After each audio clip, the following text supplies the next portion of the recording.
Hi, listener. This is From Ideology to Unity, a spiritual journey where we let go of ego and ideological doctrine in favor of meaning, purpose, and unity as a whole.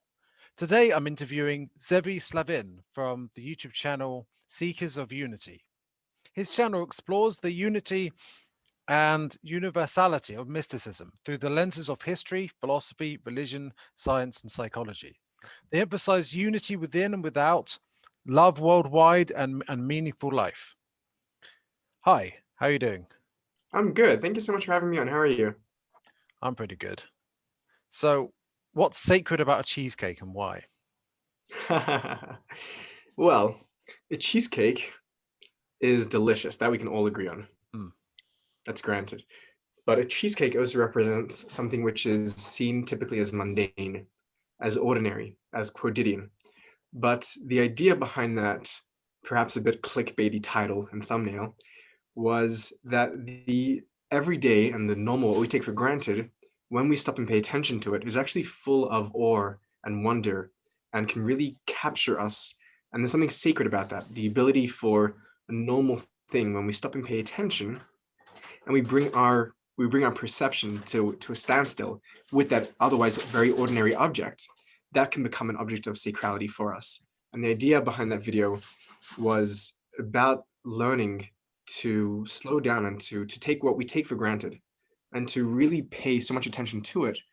And in doing that, to see the divinity, to see the power, to see the rapture that even an ordinary thing like a cheesecake can capture us with. Well, that's pretty interesting. So would you say awareness is the key thing generally? I think awareness is a good word. I think there are many words that are used sort of interchangeably in this context.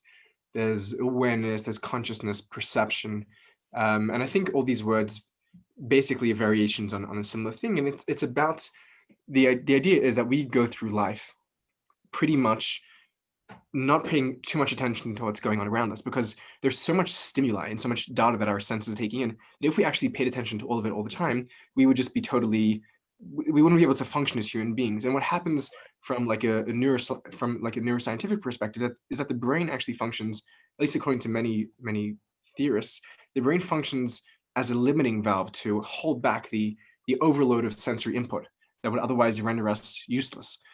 But what happens in a moment of rapture, a moment of unity, a moment of intimacy, and a moment of spiritual or religious experience is that we allow ourselves to take ourselves out of that ordinary running of life, where we're running just like a sleeping machine, to use terms from Gurdjieff to um, who was the machine metaphor will come back to me. But and to allow ourselves to return to being fully human in the present experience. And we do that in a time and space where the the evolutionary needs for survival that created this limiting capacity in the brain are no longer necessarily needed in that moment, and we're in a safe space where we can open ourselves up to the awe and totality of being in the universe. And it's in those moments where we can experience that phenomenon. And I think this phenomenon is actually it's not ironically, it's not mystical or spiritual or supernatural. It's a very normal thing, and it's very experiential, and it's well documented. And that's perhaps what's interesting about it. Although to me, I would say that the mystical is actually real anyway. We've just been Yes, taught to believe that yes, it's all woo woo, right? yes. But So I agree. So the way that me and you would use that word, working and studying in a field of mysticism, would be correct to say that it is a mystical, a unitive experience. And what I meant to say was it's not a woo-woo experience. It's not mysticism. It's not mystical in the way that people think mystical means. so what's the difference between mysticism and this kind of unity experience? So I think that mysticism is part of mysticism is this form of perception, is a mystical unit of perception. The way I understand mysticism is by breaking it down into three interrelated categories, which is experience, theory, and practice. And the experience is where this is what we're talking about takes place. And the experience, I think, can be broken up further into a experience of nullification and unification, where there's annihilation of self and then there's the expansion of self, perhaps. and we can get more into the specifics of the experience. Then there's the theory of mysticism, which is the theology, the metaphysics, the mysticisms, the sciences, the cosmology that try and give us a framework of what a world based on that experience looks like. And then there's the practice, which is both the techniques and methodologies to try and bring that experience back, to try and really make space for that experience, and the practices, which are the ethical practices going forward, how one lives their lives in accordance with these experiences and theories. So to me, mysticism is the totality of that package, and therefore the mystical experience would just be the beginning of that chain. Okay, that makes a lot more sense, actually. Yeah, thanks for clarifying. Yeah, my pleasure. So, what's your upbringing, and how did it lead you to mysticism? Yeah, I was raised in a Orthodox Jewish Hasidic family. Hasidism is one of the contemporary forms of Jewish Orthodoxy, and the Hasidic movement, in its institutions and in its foundation and by its theology, is a mystical school. It's in many ways a brainchild of the better known Jewish mysticism Kabbalah, and essentially what Hasidut or Hasidism did was to take Kabbalah and make it available to the masses. And in some senses, without getting into technicalities and to indulge in a bit of cliches here, Hasidut psychologizes Kabbalah. The saying goes that Kabbalah made God into a human, and Hasidut makes the human into God, where there's some sort of sense of a divinization of the self, a theme which you see in Christian Eastern mysticism and in Sufism and others. And so I grew up studying Jewish mysticism before I even knew that such a word mysticism existed. I mean, mysticism is a English academic use, was the only form. I wasn't exposed to other forms of Judaism or other forms of religion. And when I was about 16 and in the thick of my Chabad Hasidic Orthodox Jewish education, I perchance came across a book. It was actually a Dan Brown novel, which it's a bit embarrassing how popular of a book it was. It wasn't Da Vinci Code. It was a less popular one. So there's a bit of Angels and respite Demons? in that fact. No, it was Lust Symbol. Okay.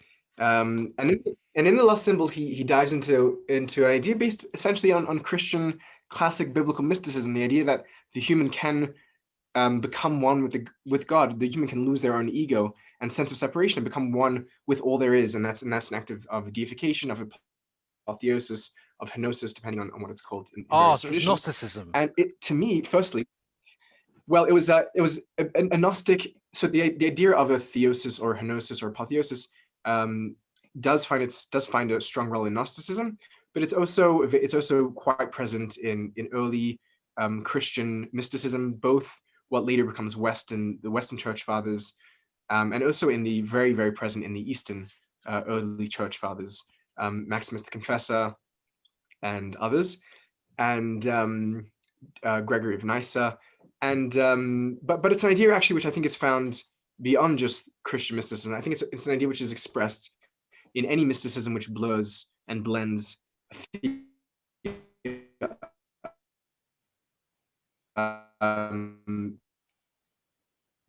theism and mysticism. So you may not see this in perhaps Buddhism, which is any mysticism really which has an idea of God, but it also has an idea of unity at its core, because mysticisms, almost by definition, are monistic. There has to be a point where the human can either transcend, or by embracing their humanity can become divine. And that's very much the core of mystical, religious, theistic mystical theologies. So it sounds kind of contradictory, but it's not, right? You embrace your humanity, you become divine. You embrace your divinity, you become fully human.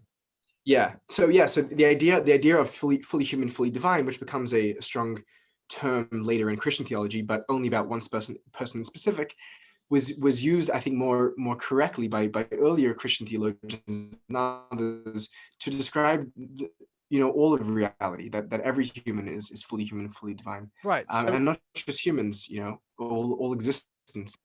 Right. So what? Just to wrap up the story. So I discussed. Sorry. Yeah. Gnosis. So Gnosis, Gnosticism has its own sort of blend and its own particular mythologies and narratives, and the focus there is on knowing the true nature of one's being, and by that knowledge one is redeemed, which is what Gnosticism. It's what Gnosis means. Gnosis means to know, to like know thyself, know that you are the all, the divine. So I discovered that there was mysticism in other traditions. I discovered Christian mysticism, and that really blew my mind for two reasons. Firstly, um, these ideas that I was studying in the morning in like my own very, very sheltered sectarian community, to think that there were other traditions out there, traditions which I had grown up by an extension of, Jewish history, that I saw as antagonistic, as enemies, as people that hated us. Ah, To see yeah. that they were teaching the core truth, which was so close to home, firstly, that was crazy. And secondly, it allowed me to begin to reconceptualize my own categories in different ways. There's this line from Aldous Huxley in the beginning of his great work, The Perennial Philosophy, and he which is an anthology of this perennialistic idea, which is another book which was very influential when I read it later. And he says that he intentionally does not quote passages that are familiar to people, because the familiarity breeds numbness. If an idea is repeated to someone so many times, the ability for that idea to shock the person and to really wake them out of their reverie is lost. So for me, I think hearing these ideas from an outsider in a different language, in a different tongue, in a different context, allowed me to stop and say, "Whoa, like, what did I just hear? What did they just say?" And then to be able to look back at my own like religious upbringing and education and be like, "Whoa, what are the ideas that I'm being taught?" And fundamental, yeah, and that really set me off on my journey to explore the unity and universality of mysticism, to see this idea of non-duality, of the omnipresence of the divine in all of us and in everything, as really the core truth of religion, and a really powerful message for our generation. Right. Well, absolutely. And so it's a sort of diversity of thought and a unity among them. And I guess it's like you realize that you're right, what you're taught isn't special, but it's part of something, a unity that's even more special. Exactly. Yeah. So I don't think so. I think that seeing the globality or the universality of something does not make it any less special. For Right. me, that could be a concern. That could be a danger that people have. That if people see that there's something that's beyond just my tradition, then there's something that's uniquely lost. And for me, that did not happen. For me, seeing that this idea was universal only made it more special, and only made it more real and more persuasive and more convincing and more understandable to me. And and and also, an important point to make is that when we recognize the universality of something, it's not to erase the differences, because I think that differences are beautiful, and I think that we can embrace distinction inside unity. We can embrace diversity within unity, but it has to be done within the umbrella of unity, because distinctions and Right. difference on their own lead nowhere. They lead to divisiveness and animosity and hatred. But if we can have a framework of unity, of oneness, and then within that, what used to really excite me for many years was seeing the points of unity between traditions, and that blew my mind. And going down to nitty gritty levels and getting like these deep, like metaphysical, cosmological, psychological truths being shared across traditions that never spoke to one another. But that became so commonplace that it was then discovering the differences and the minute differences between them, which became so titillating and so fascinating and so telling, more than the unity were, which is, Oh, really? yes, yeah, which is a fascinating thing in and of itself. All right. So, what are the most notable distinctions between similar ideas of different religions? Yeah, that's a great question. The first thing that's coming to mind is to really begin at the top. And I think the way that we conceptualize the divine is very, very fascinating, because God is really by definition, is the highest category of thought that we humans have. And therefore, when you ask someone, what's your God concept, you're really asking them, what is the nature of your entire hierarchy of concepts? What's the nature of your entire chain of being? Even if those ideas are lost on people, because we live in a world which is very, post metaphysical and post Neoplatonic, and all of those systems that supported those hierarchies, still it's a very fascinating and telling question. And I think what perhaps is the most interesting is that when you look to certain mystical traditions, they will speak about the divine as the true isness, the true being. Hmm. So in Islam, for example, I'll give you a few examples. In Sufism, which is the dominant form of Islamic mysticism, we talk about God as wujud, which is beingness, being itself. And obviously it's a being which is unified. So there's this idea of wahdat al-wujud, the unified being. In Kabbalah, for example, in Jewish mysticism, we'll talk about God as the Yesh Ha'amiti, the true being, almost a parallel term. In Christian mysticism, someone like Meister Eckhart, a middle-aged, very, very influential Christian mystic, talks about God as the ground of being, as the very foundation of being itself. And that's one formulation which you see more perhaps in the West. And I'm going to say something here, and then I'm going to quantify it in case people that are listening are going to like start throwing rocks at me.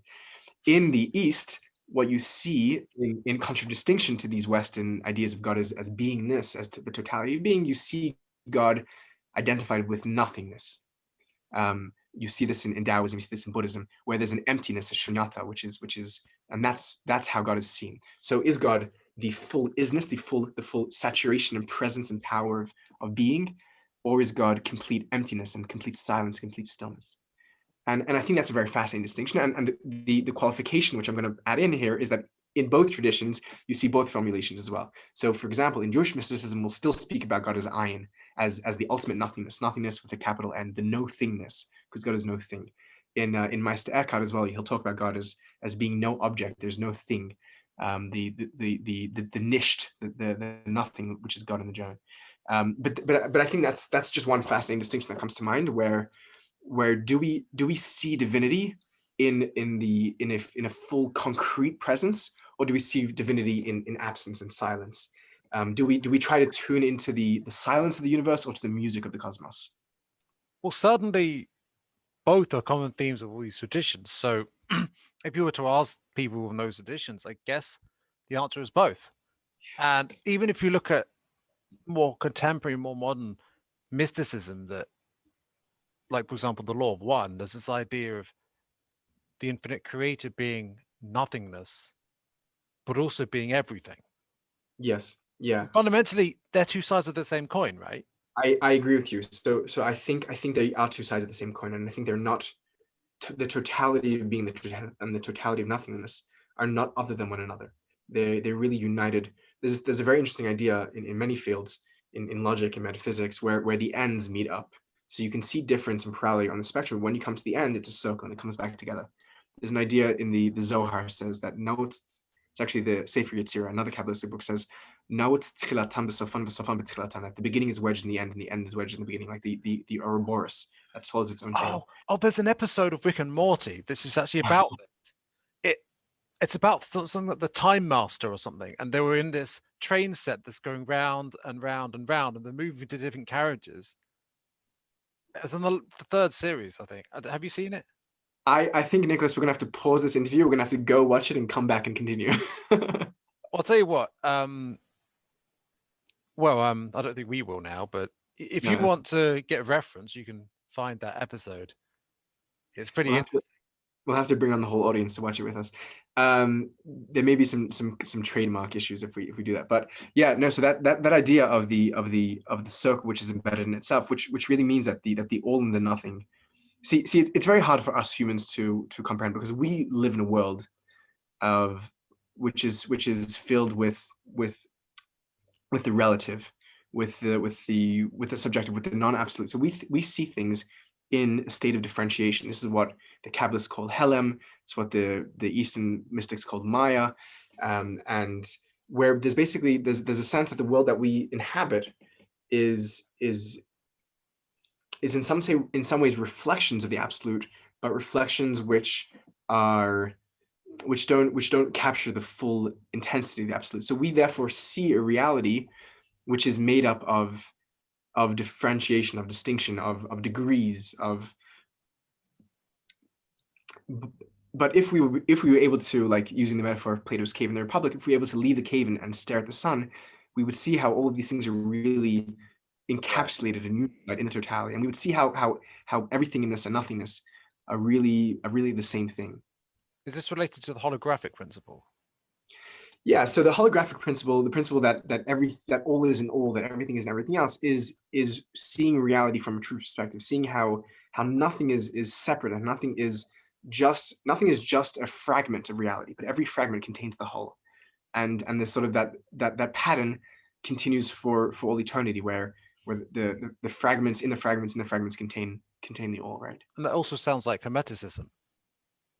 Yeah. So what I think is so fascinating is that I think these ideas, once you sort of launch yourself into the heart of the metaphysics of mysticism, and you begin talking, you begin pulling references from 100 different wisdom traditions and philosophers and sages and mystics and prophets from throughout the ages, because these ideas I think are basic to the structure of the human mind and reality. Right.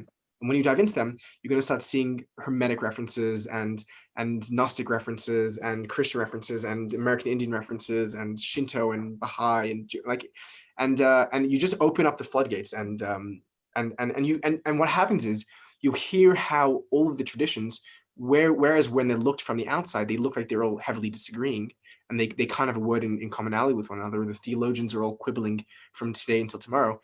As soon as you switch and look on the inside, and you allow the mystics to speak, you hear how the mystics speak really in one voice. And what emerges is this incredible harmony.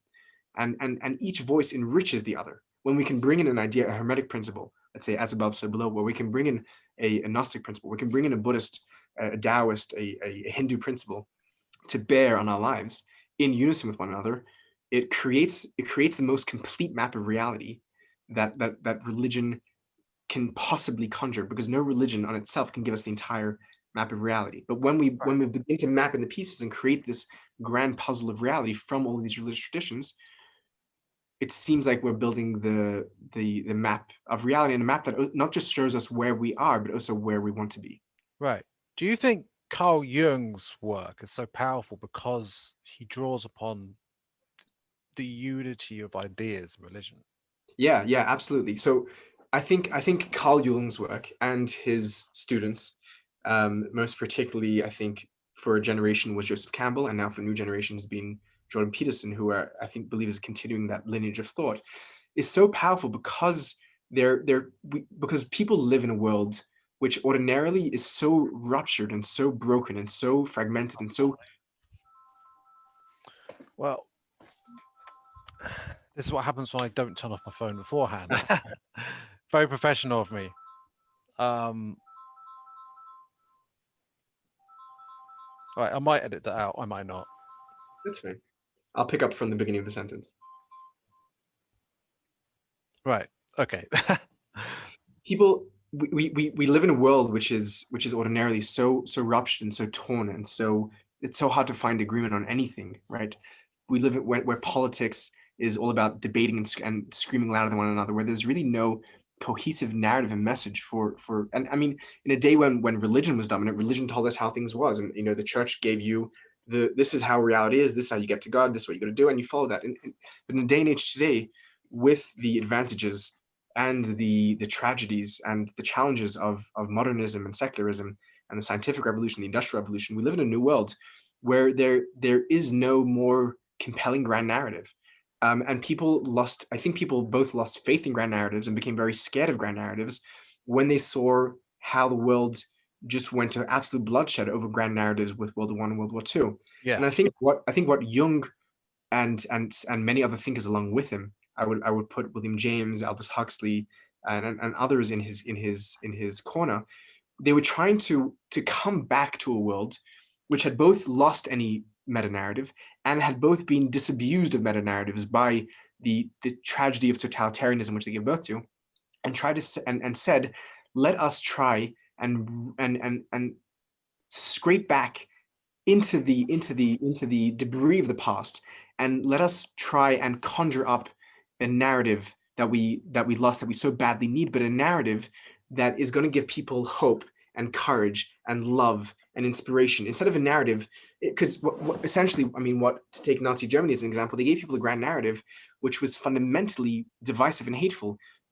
It divided the world into very essentialistic races, and there were races who were superior and inferior, and it gave people real sense of there is an order in this world, and there's an order which we can execute and act on and move the world to a better place with it. But it was terribly, terribly, terribly misheaded and ended up in the deaths of millions, and the enormity of the tragedy is one which no one even needs to explain today.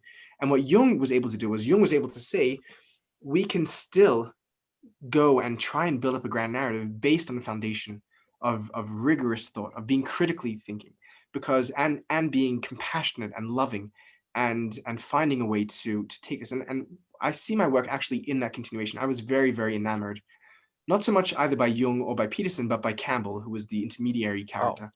And Campbell's work is someone who I like swallowed whole as a what child. could you tell us about Campbell's? Yeah. So Campbell is well known for his idea of the hero's myth or the monomyth, where he was the leading mythologist of his generation, very, very popular for many books that he wrote that sold very well, and a TV show that he did together with Bill Moyers, called The Power of Myth, which is all like available online. And what Campbell did was Campbell went scouring. I mean, the man was an absolute genius, and he had read like just about every mythology that humans had ever recorded. Like just an insane, just a brilliant mind. And he had gone and collected all of the mythologies and began to look for the shared points of narrative that they all had in common. And he devised what became known as the hero's myth, or the hero with a thousand faces. And there's probably a diagram which you're familiar with, where the hero begins in their hometown. There's a call to action, and they meet their guru. They reject the call, and then there's sometimes a second call. Then they go into the underworld, which is like the second. If it's set on like a 12-hour clock, they go into the underworld, which is like past 3. And then at like 4, they encounter a minor challenge. At 6, they encounter like the dragon, or the beast, the monster. There's usually sometimes there's a death and rebirth. They encounter the father. I don't know the exact specifics. I could be messing up the numbers, but the basic idea is, and then they return at 9 o'clock. They return into the world, and they basically bring the gifts back to their hometown. And that's the hero's myth. And the hero's myth was basically showing how there's a fundamental story that humans have told and do tell for all of history. And that story is a story which sustains us, a story which gives us purpose and meaning and direction, which we can follow, and we can embark on our own hero's journey. And that hero's journey actually played a big role in very, very popular films of our own generation.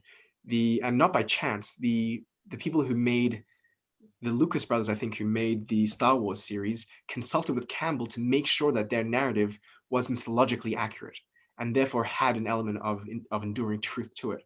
And you see the same story being retold again in contemporary narratives, which is something which Jordan Peterson has got quite good at pointing out and explaining. And there's the basic argument is that these stories are told in traditions that have no contact with one another, because there's a fundamental archetypal truth to them. There's something in the human experience which is yearning for a hero's journey, which wants to take on a role of a savior, which wants to be a messiah to their own people, to their own town, to their own community, country, and world. And what Campbell did was Campbell gave a generation of people that were absolutely lost a way to follow their journey with greater and lesser degrees of success. Campbell famously told people to follow your bliss, follow your stars, using a common mythological myth. And he later regretted that. He said that he should have told people, instead of following your bliss, to follow your blisters. That sometimes it's the challenges in life that lead us to where we need to be. And so there's a challenge in taking these ideas from the academic world and bringing them into a way that they can really influence everyday people in the real world. And Campbell had a large degree of success with that. But that's essentially the project that he was embarking on, and a project which I see myself in many ways in continuation with. Right. So a major thing I've seen you talk about is the Kabbalah, right? Yeah. And there's this tree of life that's really Yes. interesting to see, this really interesting image of things. Yes. So could you go into that and explaining essentially what is it about to someone who doesn't know? Yeah. So I'll try to explain what the tree of life is on one foot, which is quite an ask, but I'll see what I can do. Firstly, just to point out the imagery of the tree of life, the Elon Vitae, is something which is repeated in many mythologies, cultures, and mystical traditions, and that in itself is a fascinating the Like the comparative. chakras? Um, Ones I'm saying the chakras, yes, in a different way, where they correspond to the spherot in the tree of life, which I'll speak about in a second what those are.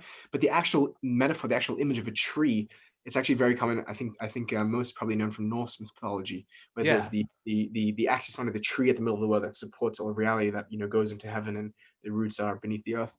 But anyways, the motif of the tree of life itself is a very fascinating theme, and there's been many studies and monographs written on that. I think Mircea Eliade, the Romanian mythologist, wrote quite extensively on that theme.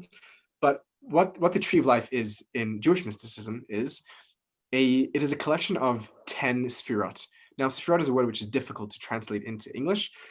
Scholars have suggested that it's connected to the word sphere or sapphire, or there isn't really a whole bunch of consensus of what exactly it means.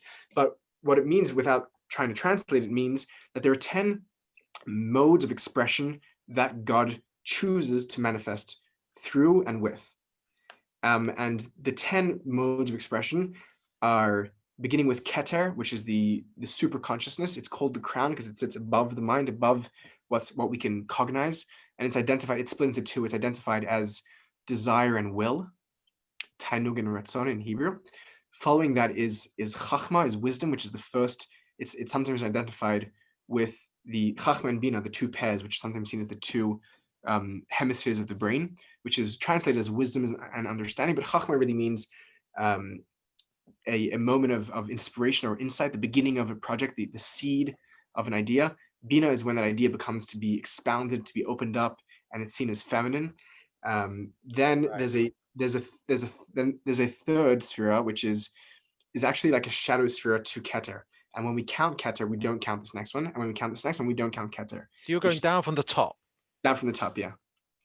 The next one is called Dat. Dat is translated as knowledge, and you'll see it sometimes written just in an outline because of its relationship to Keter, where they're really two sides of the same coin.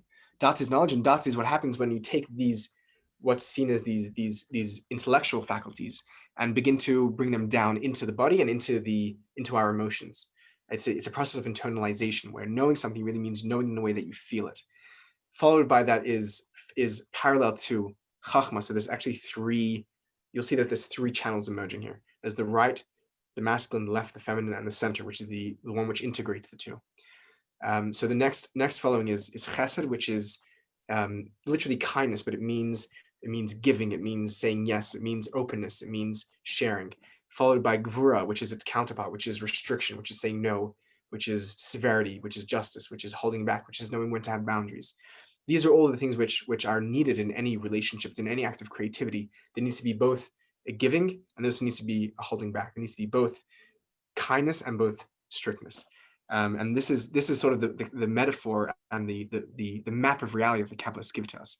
Followed by after Gvura comes Tiferet. Tiferet is translated as harmony or beauty, and it's the balance when there's a correct balance of Chesed, of kindness, and Gvura, of severity. You have Tiferet, which is sometimes called justice, which is sometimes called kindness. It's identified with the patriarch Jacob for various reasons. And that next three bundle of Chesed, Gvura, Tiferes is the internal emotional, or it's either God's internal emotions or the human's internal emotions, which the Kabbalists say are actually not two separate things from one another, which is why we can use the same map to talk about, because it's the same thing, right? Then followed by that is three expressive emotive characteristics, which is Netzach, which is literally victory, but it's more like ambition and domination. The desire to rule, the desire to win is Netzach. It's the drive in life, it's the passion. Followed by that is, after Netzach, the counterbalance is Hod. Hod is literally translated as splendor, but all these translations are very bad. Literal translations don't really help. What it really means is it means submission. It means contentment. It means being able to give in and to admit fault. It means humility. It's the opposite side of Netzach, as you can see. Letting go, sort of thing. Letting go, exactly. It's letting go. It's knowing when to give in, and also when to say, I have enough. I don't need to keep taking more. It's also it's being content with where one is, and the balance between Netzach and I'm doing this all very quickly. I have recorded a class on this. I haven't made it public yet, but I think I go through these throughout and it takes over an hour. So this is really a very truncated version. You're using your intuition, so it's working. I'm using the. If you're using intuition, it's probably working. Oh yes, yeah. I think if you're like familiar with any other system or familiar with yourself, these things make sense. And then Yesod is the balance that unites when there's a good balance of Netzach, of this ambition and contentment, or domination and submission, or pride and humility.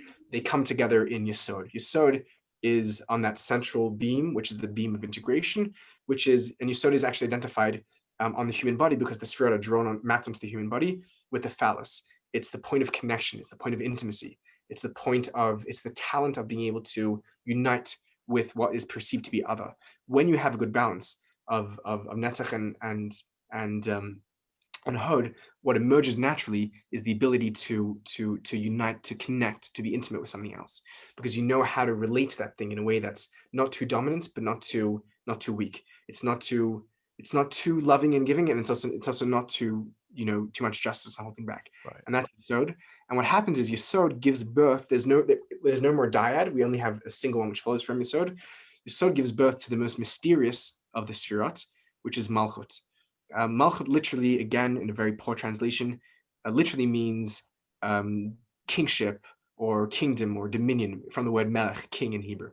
What Malchut, the way the Kabbalists refer to it as, Malchut is the child, either the physical biological child or the brain child or the emotional child or the relationship or the creation, which is born out of the whole process of all the Sefirot channel themselves down through Yesod into Malchut. And Malchut, say the Kabbalists, is really empty. It's nothingness. It's the womb, and it's the place where new creation takes place. And Malchut is just to round things off, is identified because the Sefirot are actually a chain that twirl and repeat themselves. Malchut becomes Keter of the next circle, which works nicely because Keter is the crown, and it becomes known as Keter Malchut, the crown of Malchut. So it's a cycle. It's a cycle, right? And that process continues itself again and again and again. There's reference in the Emerald Tablets of Thoth to previous cycle and the next cycle, sort of thing. Yes, yeah. And honestly, this makes me think of the law of one and the idea of these different levels of reality, which are fundamentally linked to the different chakras. So it's about the body, and it's also about the whole of reality, right? Yeah. So this might be an interesting experiment here in live on the spot comparative mysticism, because I have not read the law of one. So this is not pre-planned, but I'm going to tell you some ideas in that the Sefirot apply with, and I want to see how they relate to law of one, which you've all right. Okay, let's play. So okay, so one thing is that the Sefirot repeat themselves according to the Kabbalists 4 times in a way that is in a way that is manifest, and 1 time initially before that in a way that's hidden. So there's 10 Sefirot in the first realm called Adam Kadmon, which are sort of just within God. They don't become creative yet. But then we have Atzilus, Bria, Yetzirah, Asiya, and we live in the 4th world of this final 10 Sefirot of Asiya. Well, it's a bit different because the law of one, at least typically, according to the Ra material anyway, was there was these 7 different. It's based around 7 densities. I suppose it's kind of linked to densities of light, but it's also linked to frequency, and right. And then there's each one of those makes up an octave, and then there's an infinite. Basically, within each one, there's densities within the densities, infinitely going down and going up. Like they make an octave, but an octave is just like weird, like sub densities of the higher octave, and it's all infinite, and it repeats. Okay. And it could be based on other numbers, but 7 is one way to differentiate it. So I want to. This actually feels like a comparative mysticism battleship, like hit and miss, right? I think that was like a near miss, but I want to try, based on what you said. I want to take my next shot, and I think we'll nail down where exactly our boats are pinned on the other side of our boards. So the Sefirot are broken firstly into 2 countings. There's a counting of 10, which includes the 3 intellectual Sefirot, but there's a separate counting of the 7 lower emotive Sefirot. So Chesed, Gvur, Tiferes, Netzach, Yesod, Malchus make up 7, and those very often are counted on their own as 7. That's one point to make. The other point, which I think, which something you just conjured in my thinking, is that the Sefirot are identified as a relationship between two material. One is light, which is in Kabbalah, and the other one is keli, is vessel, and this could be seen as matter and energy. Right. And what happens is, I'm gonna add this point here because I feel like this might be a point which you may share, is that the vessels, the matter, the containers of the energy, of the light, of the divinity, are actually made from light itself. They're condensed light which become vessel. And that's something you're saying that's in the Kabbalah. That's straight Kabbalah, yeah. Well, yeah, the idea of the law of one is that everything is love light.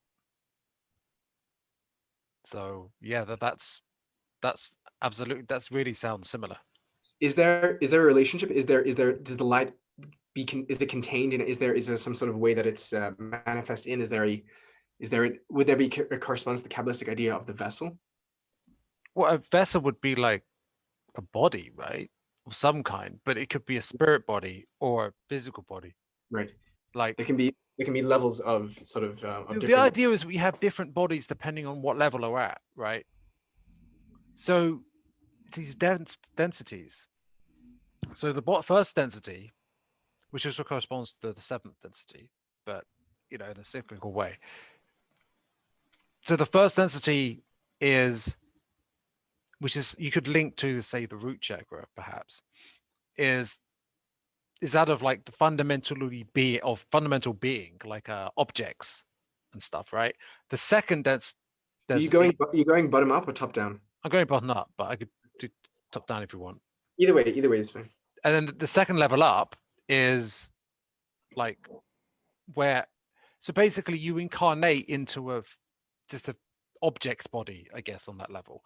The second level up, you incarnate is the soul's incarnated into animals Mm. or trees and that sort of Mm. thing. Although there Mm. might be some trees that are on a higher level, but I'm not going into that. Mm. And then there's the third level, which is where we're at, the third density, which is, they're all about different things as well. I know that the third density is about choice of polarity, which is about, are you serving others or serving yourself, which it could be almost a masculine feminine thing, maybe to do with the whole universe, because you mentioned there's a masculine aspect of it and a feminine aspect of it, Yeah. or there's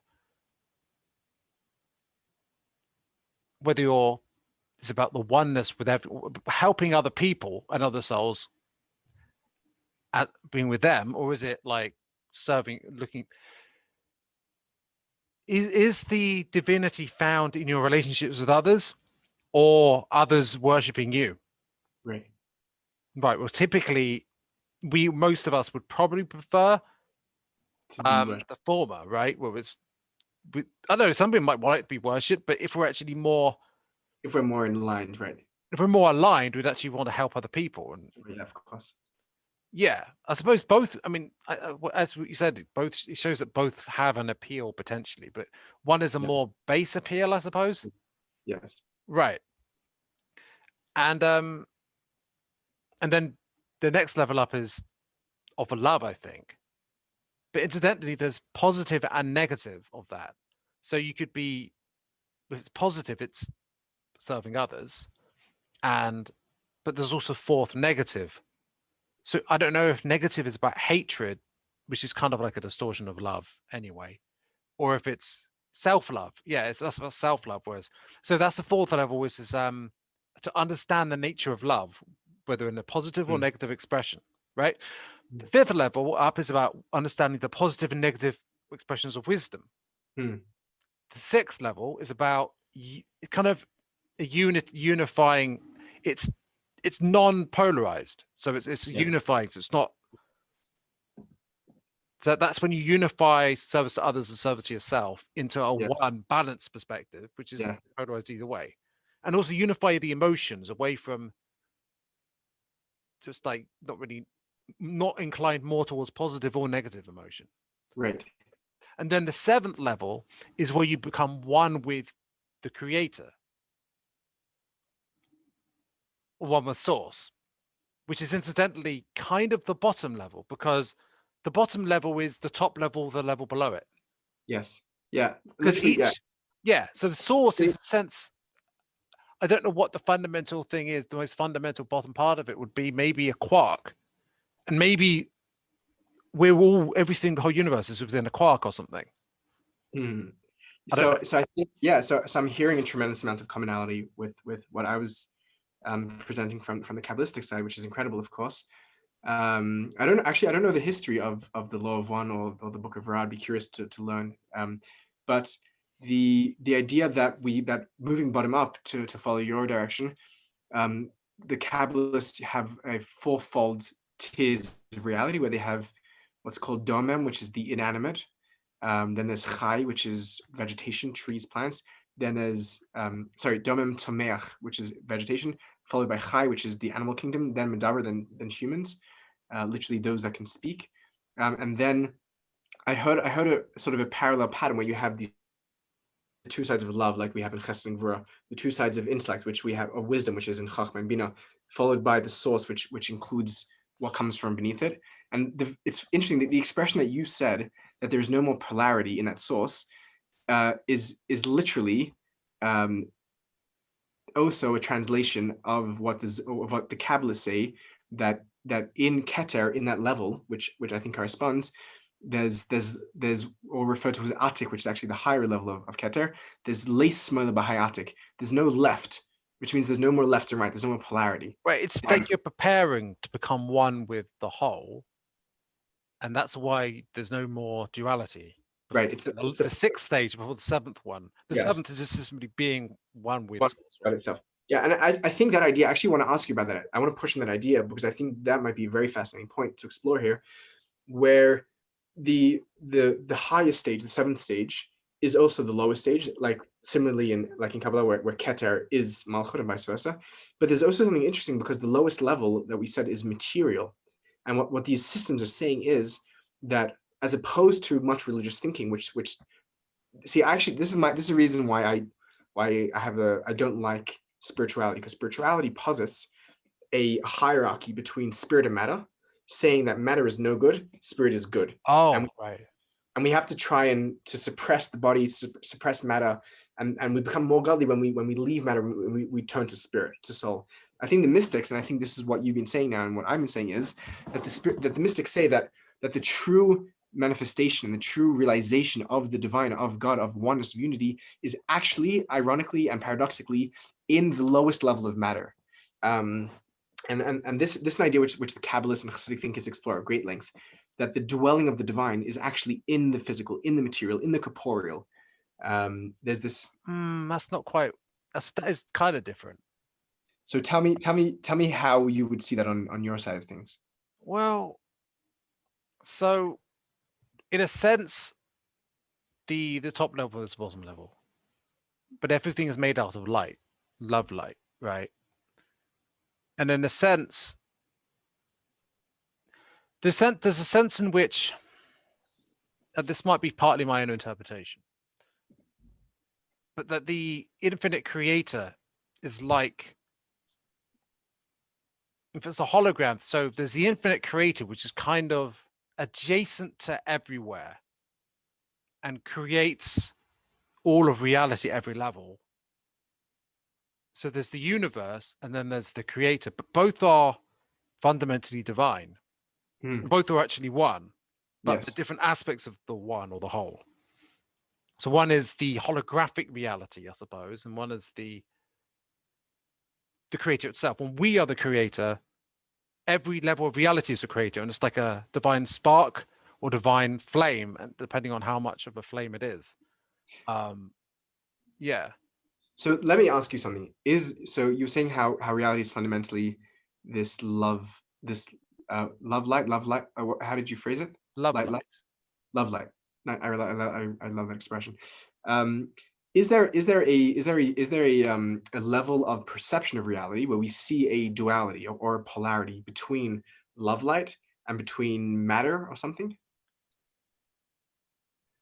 Well, there's the idea that everything is all one, but obviously but everything else, it's all separated out, right, with distortions, right? So started with everything being one, but then there's distortions of that and distortions again and again and again. And so there is polarity, duality between, there is matter and there is spirit, but they're one and yet they're separated. So let me ask you. That's what I was expecting, and I think that's interesting. Let me ask you a second question on that line of thinking. Where does that split take place? Where does that whatever the word you use was, where the illusion of separation or the rupture or the division begin? Where does that? Is there some sort of? Well, you know, pantheism or panpsychism. Sure. The idea that, honestly, I wish I was more I wish I knew it better, because I'm not an expert at this, Sure. but the universe, the creator, the infinite creator, because here's the thing, right? So there's the infinite, there's the 7 levels, but I've got the sense that the infinite creator isn't the top and bottom level necessarily. The Is the infinite whole. level is, it's almost like, okay, there's what is created, and then there's the creator, and the creator is on infinite reality going up. You go up to 7 and then you go up again and again and again and again, or you go down again, and in every direction, different dimensions. Like the infinite creator is next to all of it, but it's kind of, if you could keep going up and up and up, you'd never reach the infinite creator. Yeah. Yeah. The And infinite yet, creator is next to all of it, but yet it's present. what the infinite creator decided it was to understand itself. It would break itself up into lots of little pieces, essentially. Right. Right. Like that's panpsychism, right? Right. What So we that decide. decision to create the reality, the creation of reality itself, was that decision, the Big Bang, or whatever you call it, the decision to fragment was in a sense Right. a creation. Right. And we made that decision. We did, one did, the creator did, God did, same Right. thing. Same thing, right? So there's an interest. Yeah. So that's a very like fascinating, I think, core idea, which a lot of these traditions bring up, and I think Kabbalah definitely does that too. Um, I think what's interesting is that, and I'm curious if there's any relation, if there's any parallel on your side, where the Kabbalists talk about 2 perspectives on reality.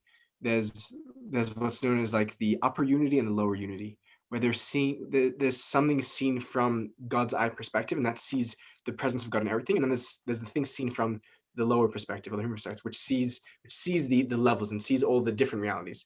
Or another way of expressing it is that there's God as the masculine, sort of where God enters and penetrates and moves through one level at a time, that you can see the differentiation. And then there's the feminine, which is sort of the all-encompassing, where God is equally present in all of them.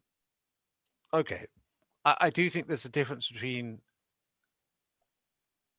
well, I mean, some refer to logos when they talk about the law of one, and other people refer to, I think there's the nature side of it, which is more feminine, and there's the male side of it, which is more masculine.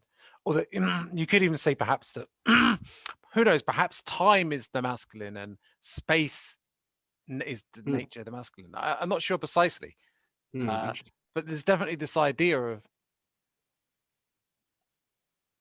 yeah, there's the different aspects of the same thing ultimately, but you're right. If you look at it from different angles, there's the separations and the divisions between everything, and then there's ultimately with polarity, the main difference is that there's a unified perspective, and then there's also serving others' perspective and serving yourself perspective. And I suppose one is a self-centered perspective that looks at entirely of separation. One looks entirely at relationships, I suppose, and the other just looks at the unity. Yeah, this may be, it might be my role to play over here as someone who's answering questions, but I want to ask you a question, which is, could you tell me a bit about the history of the law of one? Right. Okay, so I'll first talk about the discovery. I'll end up jumping backwards in time after I start. The start isn't the start. It's just the start of where we heard about it. Okay, I'll just get on with it. Right. So in the 80s, there are these there was this guy researching parapsychology, not parapsychology, paraphenomena, right? He was looking into aliens and he was looking into spirituality. And what he started to do is apply the scientific method to channeling, mediums, that sort of thing.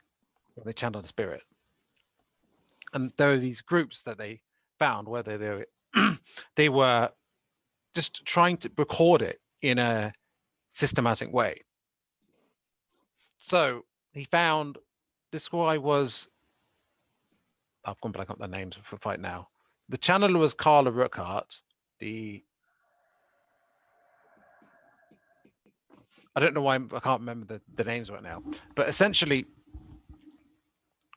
what they did is they found they started they did a few experiments that they talked to some beings that apparently talked about being from the Confederation of Light, in which is a galaxy federation on a galaxy or something. But essentially what they ended up is they ended up that was before they did the Ra material. The Ra material itself was channeled from a being that called itself Ra. And this claimed it was a sixth density being. So I mentioned the seventh levels. This is the level below the source level. So it's quite high up, and that's kind of unified. So it's not service to other source service itself. That was that although they didn't know that this being told them about all the law of one, basically, and how the nature of reality as it saw it, and all of that. And they noted it down. It was basically recorded on a voice recorder as she spoke in a trance. And then they wrote it up into a book and produced it. And there are later books as well, channeling other beings. So there is this idea that there's positive and negative beings in a sense, and then there's neutral, unified ones, I suppose. But in any case, it told about the story of reality and everything. So it said that it visited Egypt in the past. It was originally from Venus, where there had been a civilization in the past, but they ascended into basically being energy beings. So it had visited Earth and tried to help them because they'd diverged away from what the teachings of oneness or whatever. I'm not sure what it would have been called then, but it came to Akhenaten, just, which is this pharaoh that decided that all was, it decided that there's one God. But after Akhenaten's death, the priesthood decided to try to delete Akhenaten out of history, basically, because it was like heresy or something. So, and then gradually after the teachings of Akhenaten, it got distorted again and became more about power of the priesthood and the elites rather than everyone being one sort of thing. So, but and what he taught is all of this about there's the infinite creator and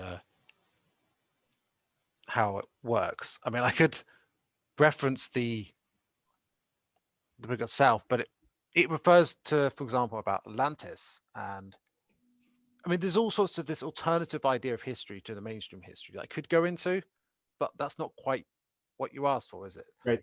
Yeah. I'm curious. I'm curious about this. So it sounds like many of the ideas that you're saying, like the core ideas, are ideas which sound very like true and common to much wisdom and mystical traditions throughout the world that have been developed independently and in relation to one another. But the packaging strikes me as very unique and odd in a way, actually. And I'm wondering how that works and how and sort of why that is and how that goes down, Well, right? they're Like, basically it's almost like alien spirit, no, alien mysticism, perhaps. so that's a very curious term because I know what mysticism is. I think I do. I've been reading up on it for some time now. At least you know what the field is. I know what aliens are because it's a pretty common idea. Yeah. Why the mixing of aliens and mysticism? It's because it's the idea that humans itself are a great experiment from many of the great races in the galaxy, and more than the galaxy, the whole universe. Actually, it's kind of this special place, which is kind of like it's like a game, or it's also a bit like a kindergarten, but it's also a bit like a prison. It depends on your perspective. But Hmm. souls queue up to get here. So there's a really special, it's meant to be a special experience where there's this great forgetting. You forget your infinite lifetimes. And instead, because, it's reincarnation, the idea is, and you forget that and you have a limited experience as a human. Or, well, not necessarily as a human. I mean, it could be as an animal or whatever. Well, we are animals, but yeah. But it's particularly about the third density human experience where we don't have the memories. So I'm curious about this. Maybe I'll phrase it like this. Why why I don't know if this is a fair question, but if we can look at the narrative as, depends if we're looking at it as sort of constructed or as discovered. If we're looking at it as constructed, we could say, I could ask, why employ this this metaphor or this image or this idea of aliens? And if we're looking at it as discovered, then perhaps the question would be is why is that the reality, and what would indicate to us that that is the reality? Do you get those two, like those two different sides of the questions depending on? Yeah. Yeah, I get it. Because it might look a bit. Like, are these things are they being employed in some sort of didactical? Is there like is there a reason that they're being like, is there a metaphorical purpose to them? Is there like some sort of a narrative element which they're trying to Well, the conjure? idea is that we were genetically engineered. Because In the I can first place, imagine or they these ideas, guided our evolution. I can imagine these ideas would like turn a lot of people away. A lot of people would just be like, I don't want to hear about it. It sounds crazy to me. I suppose, Sure but you must a do you lot of experience that? a Do lot of people like immediately like I don't stop know. taking it seriously once they hear about like extraterrestrial beings and other planets? I feel like in recent times it's becoming less. I mean, to people who view all religion as complete bunk, I mean, it would be equally ridiculous from their perspective, to any religion, really. I mean, so honestly, I don't feel like someone who's an absolute militant atheist would really care. They would Right. feel You're saying it's not much crazier than religion is itself as things go. from the perspective of the uninitiated.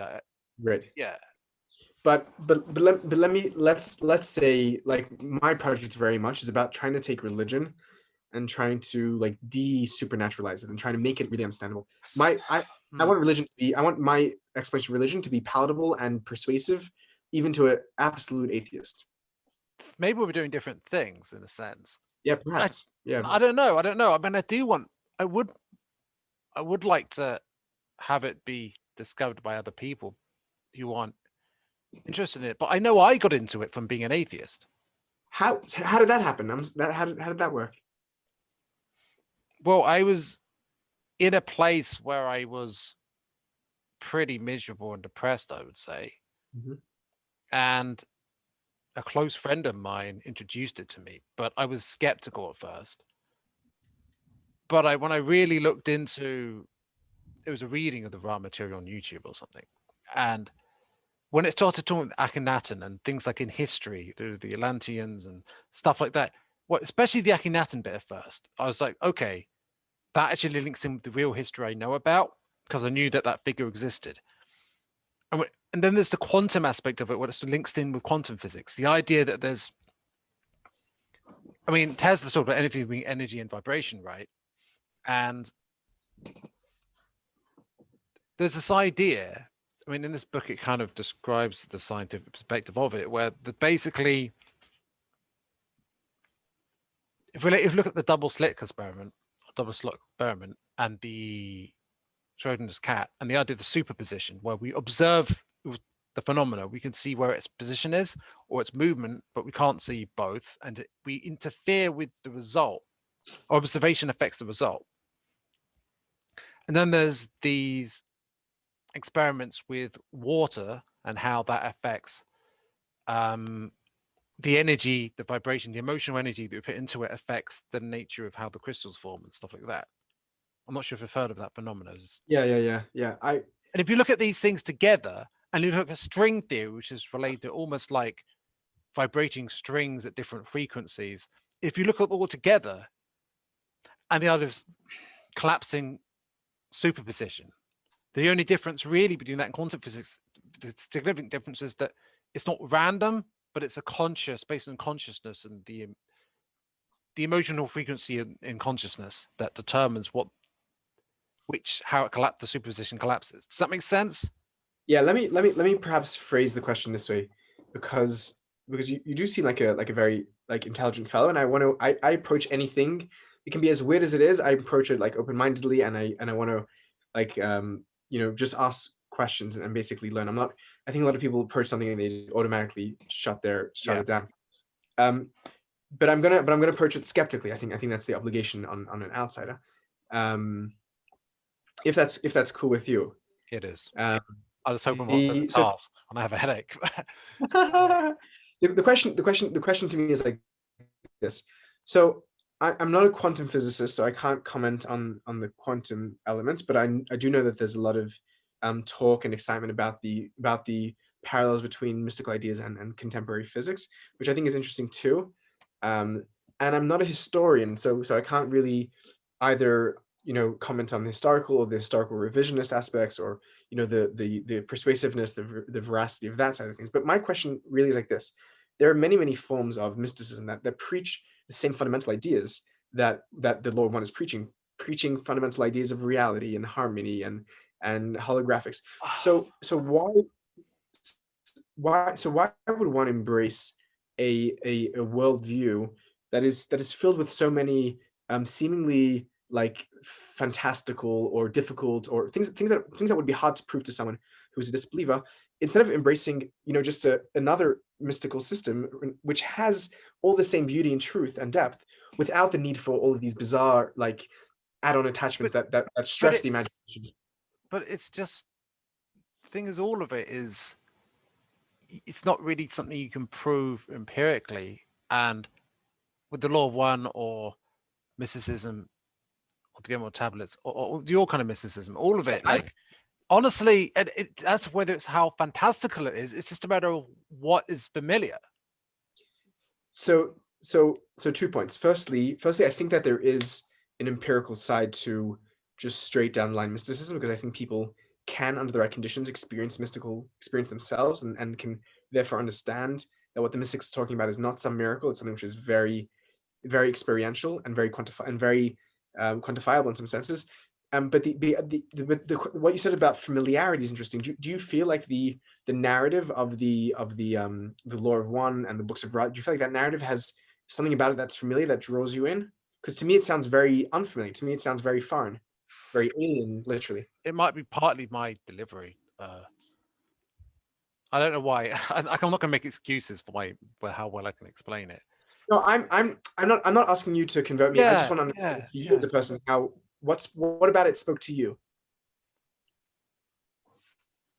It just,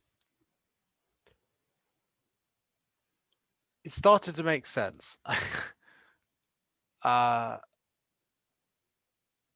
the story about how it works, about, so perhaps it might actually help if I change tack a little bit.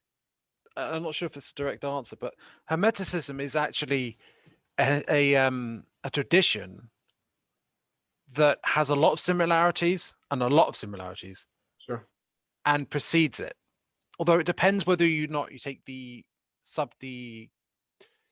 material as valid. So, for example, there's the Emerald Tablets of Hermes Trismegistus, Yeah. right? Now that's something that exists since the Ptolemaic Egypt. And based on this, Hermeticism later on developed in Right. medieval texts, based on when they discovered Greek text in the Renaissance. And it has talks about everything. Yes.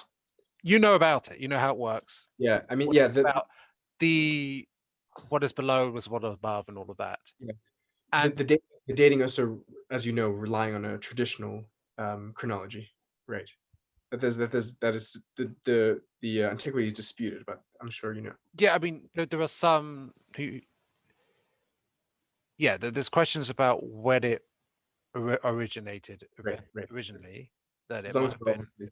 yeah. There is some, yeah, there's some in my reading of the Emerald Tablet of Hermes, which that I haven't completed actually, other than part one.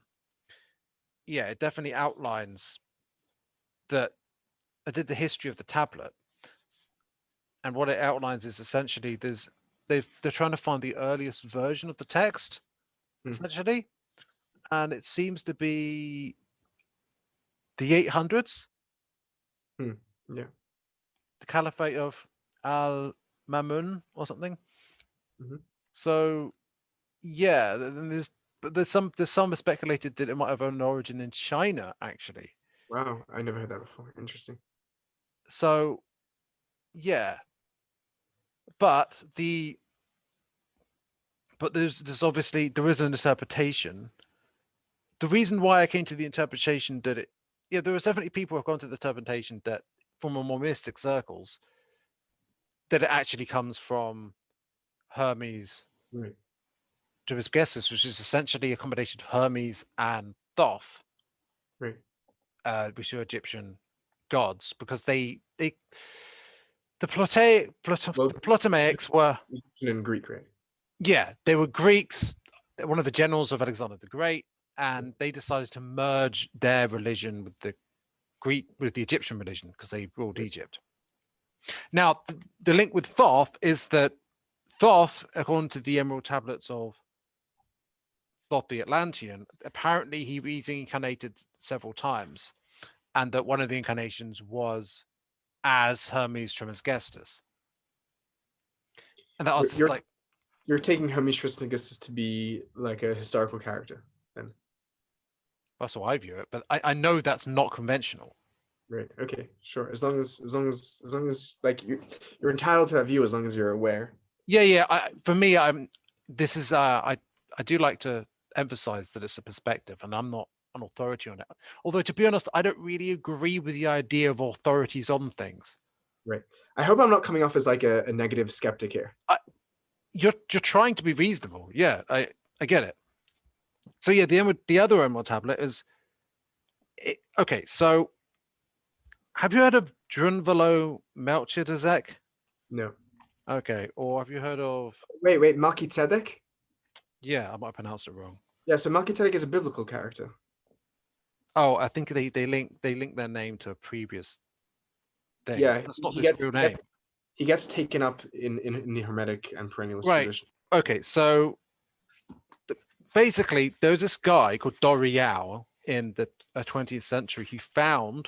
They claimed that the Brotherhood of White Temple, or the the Flower of Life organization. They claimed that he found the Emerald Tablet Okay.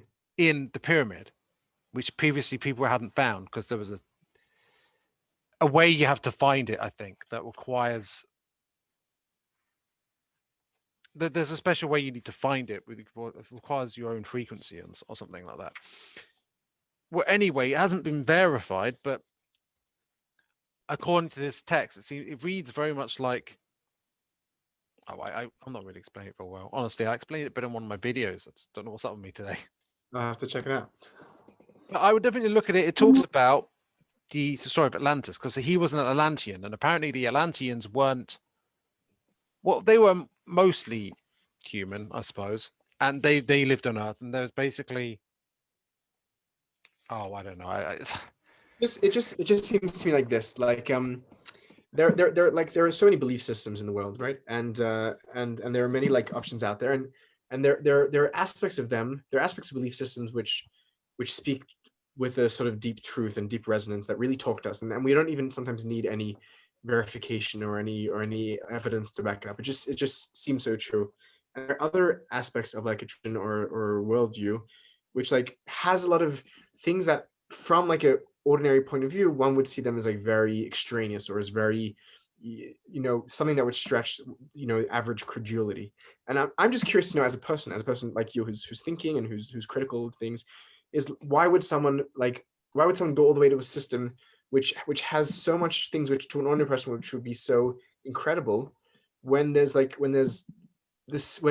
parallel systems that speak the same truth. Well, Just they don't need to, and it's okay if they don't, right? Right. If they come across the Kabbalah, or if they come across Sufism, or one of these forms of mysticism that Right. has an alternative experience, or even organized religion, Sure. like I feel like that's great. They're all different paths to unity consciousness, right?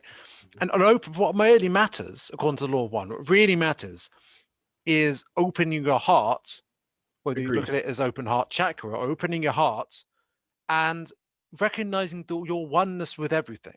That's Agreed. what it's really about, Agreed. right? Yeah. The rest is fluff, really. I mean, Right.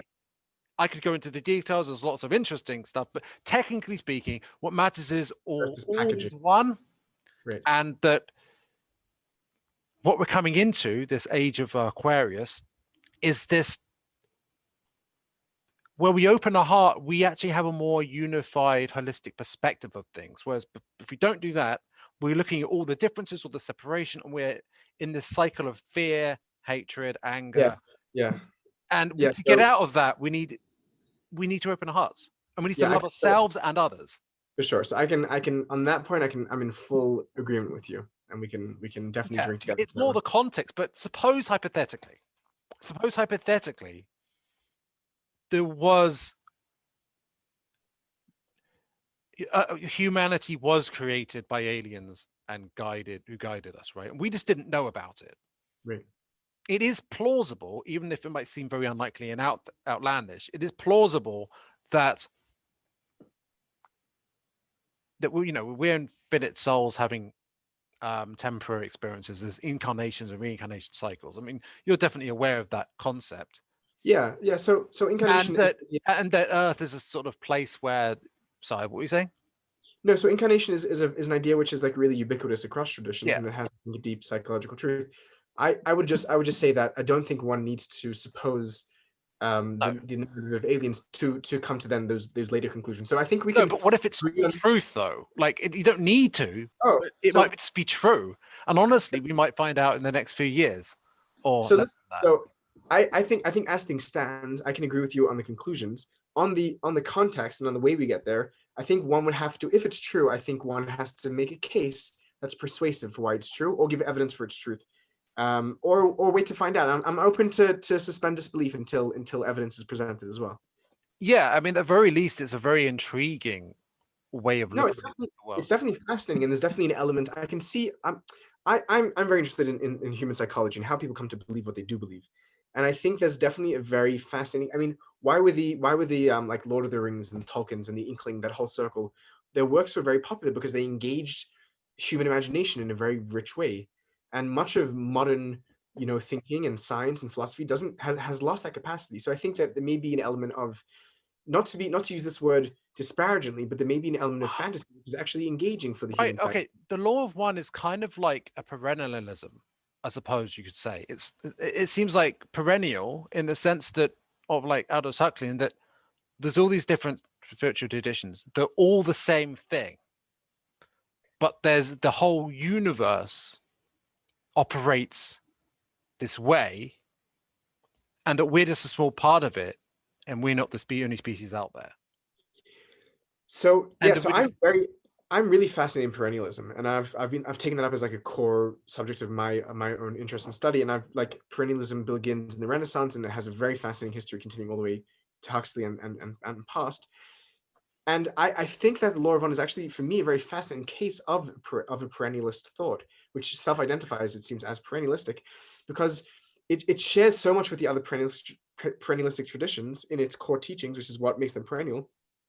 And yet it has this whole like really fascinating fantastical casing, and that actually is like really fascinating for me. And the closest approximation, there are approximations. I apologize for interrupting. There are no actually some problem. close approximations in some ways. Well, first of all, if you look at the closest thing in a way is the spiritual side of yoga. And Hmm, so it relates to Vedic traditions. hmm, And if you even look at some of the descriptions of the gods when they came down, uh, they kind of come off uh, a bit like aliens, oh, interesting. potentially. Yeah, interesting. Is Yeah, what's one perspective. Then there's the whole Sumerian gods. When people talk about the Anunnaki and stuff, that's they weren't really gods. I don't think. I think they're aliens. So there are these different. That if you look at mythology, you can see the potential. There were threads about ancient. I know people laugh at ancient aliens, I but I think there's more to it than we realize. That I show I is a funny way of putting it. I by the way, Nicholas, I'm not here laughing at all. I'm here with an open mind to be inquisitive. I laugh at it in a. I laugh with it. You know, That's a good attitude. I I want to. I think this is a point which you yourself said, but I think it's important to distinguish And I think this is true across mystical traditions and Kabbalah as well, my own tradition that I grew up in, where there is the packaging of the tradition, and then there's the core of the tradition. It's interesting, you know how like in religions in general, we speak about how there's the exoteric and the esoteric. I think Right. within esotericism, this is something which my friend actually, me and him were talking about the other day, and it's something which rings really true to me. That within the esoteric tradition, there's again another level, and this makes sense. There's another level of exotericism and esotericism. And let's say in the Jewish mystical system, the exoteric side will be their own metaphors of Tzimtzum and Shvira and Tikkun and Olamot and Sfirat and all that is the metaphoric packaging. But within that, the truths of it, the same truths which are translated across traditions, and perhaps a very simple barometer to see what's like the inner core is the more inner something is, the more translatable and parallel it is to other traditions, right? Right. And I feel like the mistake I was making perhaps was that if I want people to understand it, if I want to help people understand it, you have to start with the core principles. Yes. Whereas I was starting with certain With packaging. details, Yeah. the packaging, and I don't blame you for being like, wait, so what? Like, Why aliens? yeah, that's a very good question. And but I don't really think about it in that way. Once I started to believe it, it doesn't really like why aliens. It's like, well, aliens. Right, exactly. They're part of it, right? But And you're right. it's a package. But you it's hard. don't need to. But you don't need to explain that. You can say, okay, anything is energy and vibration. You can talk about the law of attraction and how it works. Yeah, You've you heard get about that. the law of attraction, right? Yeah, sure. And we create our own reality. That's a part of it. If we are splinters of God in a sense, we can create realities just like Yeah. So something like you create your own reality, right? Which has become a bit of like a catchphrase now in the New Age world. I think is actually an idea which is found across mystical traditions, and is an idea which is not hard to present to someone who's a hardcore skeptic, an atheist. It's not a hard case to be made metaphysically from a perspective of like the way that cognition and perception works is we are actively creating our narratives and our realities. See, that's not a hard sell. even That's an amazing idea postmodernists. and a deeply true idea and a powerful idea. Yeah. It's an idea Postmodernists which will buy into would that. sell well to postmodernism. Yeah, It's very funny because easily. I used to be And so that's anti-postmodernism, right? Before I just yeah. now discovering this thing about we create a reality, and I'm just saying it like I'm aware of the irony. Yeah, postmodernism has actually a strong relationships to mystical thought, and there's work done by postmodern scholars working on that connection. In Jewish mysticism, the best case example is Elliot Wolfson, who's a through and through postmodernist, but a through and through scholar of Jewish mysticism. There's a French postmodernist intellectual. Her name is Kristeva. I can't remember her first name now, and she's doing amazing work in Right. postmodern theology. Here's a political Buddhism thread. has super strong connections. I'm Yeah. going to make it. I'm going to go a little bit into politics here, which is interesting because It's not my expertise, but I'll go with you. okay, so this isn't the thread here I've got is that. So you're aware that there's this whole culture war thing. Yeah. Right. Now I'm not going to. No, I was on one side of it previously. I suppose you could say the right wing side, but what does it really mean anyway? But ultimately, there might be some concerns about there are associations made between, for example, social justice and postmodernism. Now you can question how much of a connection it really is, but certainly one could reassure potentially opponents of that kind of thing that they seem to be a lot of people interested in the law of one and the Great Awakening either still believe progressive stuff or social justice kind of stuff or used to. Okay. A lot of them. Okay. I feel like it's almost a temperamental thing. Okay. Yeah. Okay. That makes sense. And if you look at a lot of how postmodernism is, and you're saying they're looking at connections, and it makes me feel like, and there's even the idea of woke, awakening, woke, Yes. and so if you look at the hippie movement as well and how that had spiritual elements as well as having very left-wing elements. Sure. And I feel like there's a potential for, especially in this crisis of meaning in our society, people don't know what there's a sort of nihilism, and it's Sure. with the last kind of meaning. It's like people are kind of directionless and unhappy. And when Sure. people in that position, they're more drawn to religion or spirituality, right? Yeah. So I feel that mysticism might be something they're going to find more increasingly, and they're not going to stay within that the state they're at. That it's not the end of their journey. They're actually going to start getting increasingly into mysticism. And it Yeah. might be stuff like the law of one that they end up getting into. So it might actually be quite a good thing, this sort of mysticism, this new kind of mysticism, in that it might appeal to more secular people who don't know what direction they want to go in, but do find the relativism of postmodernism appealing. Yeah, so that's like a very interesting line of thought with like a lot of interesting things coming up there. And I want to try like unpack different aspects of what you said. But to address the last point first, I do see a trend of people moving from a place of just pure nihilism and meaninglessness. A lot of people who have left religion and embraced atheism and now looking for a way back into a meaningful life, or people that were born without meaning are looking for it, being attracted to spirituality and religion, and that's definitely happening. And there's probably two types of people that are coming back into for the first time into a life of spirituality, meaning, and mysticism. There's probably the people who are more who are kind of so done and exhausted with their meaninglessness and with like their attempts to make sense with like existentialism and all like these Yeah, really ridiculous philosophies that was me. that are really just wanting to take on an entire system, be like, give me the whole cat, kid, and caboodle, and I'm ready to take it and go with it as long as it works for me. And I can see something like that being very open to something like the law of one, being like, yep, like just I'll take it all as long as it brings love, it brings meaning, it brings passion, it brings goodness into my life. That's one version, and that's a place of like complete surrender. And I think if it takes into a place of unity, a place of meaning, a place of purpose, a place of love, then great. I think there's another type of person who, although they're looking for meaning, they're looking for something to ground themselves in, something to unite, this chaotic world with, but they're still hanging on to their a bit of their like individuality, a bit of their you Oh, know critical side of things. They still want to like hold into their science, they still want to like hold into things. And I think the mysticism that I'm working on, which is like sort of this more universal philosophical mysticism, which is mysticism which says bring your critical brain with you, bring your science you're with you, bring right. your with you. I find both appealing, to be honest. And I I think was they appeal very to left both of us, brain right? for a long time. So it's Yeah. not that I am one of those people who just fully accept. I mean, not that there's anything wrong with fully accepting it with absolute surrender, but No, I there's nothing can't wrong. claim that I still have issues with with like my thoughts getting in the way, and I'm on an ongoing journey, right? Sure. So, but it's true. Some people might just, they're so done with the meaninglessness, they just like, I'll just completely surrender to this juice of ideas.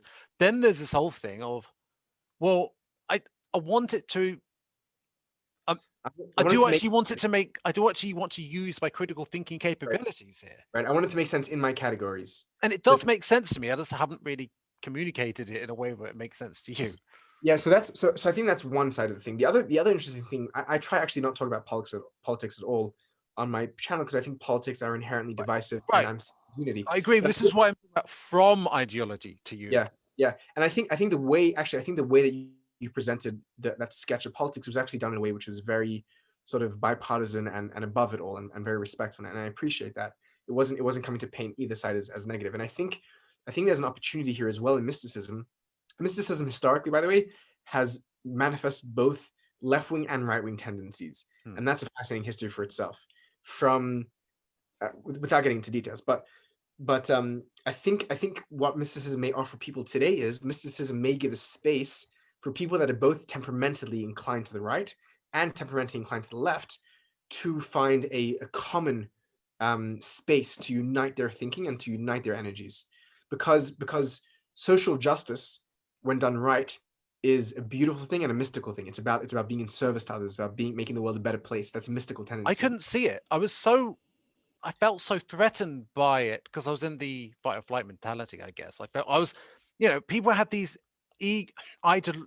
Oh yes. identities, and So they as see them as for something or against yeah, something or both, yeah. right? So And as the politics game is played now, it's a mess. It's an absolute mess. It's an absolute shit yeah, show, which I will not touch it.